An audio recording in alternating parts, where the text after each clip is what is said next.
Hey everyone, welcome back.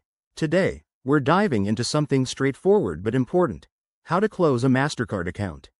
Whether you're simplifying your finances, switching banks, or just decluttering your wallet, closing an account can be a smart move. But before we jump in, remember that this process might vary slightly depending on your specific card issuer, since Mastercard is a network, not a bank. So, always double check with your provider. Let's get started. First things first, prepare yourself. Make sure there are no outstanding balances on your card.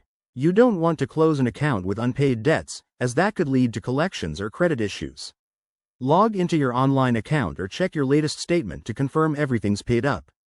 If you have any rewards or points, decide what to do with them. Redeem them now because they might disappear once the account is closed. Next, contact customer service.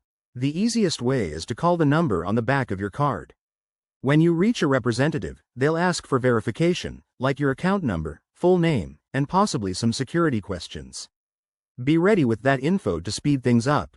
Clearly state that you want to close your account permanently. They might try to talk you out of it with offers or incentives, so stay firm if you're sure about your decision. Once you've confirmed closure, ask for written confirmation. This could be an email or a letter. It's your proof that everything's been handled correctly. After that, physically destroy your card by cutting it up to prevent any unauthorized use. Finally, keep an eye on your credit report for a few months to ensure no erroneous charges pop up. Closing an account is a simple process, but it's crucial for maintaining good financial health. If you have any questions or run into issues, don't hesitate to reach out to your bank's support. Thanks for watching, and if this helped, give it a thumbs up and subscribe for more money-saving tips. See you next time.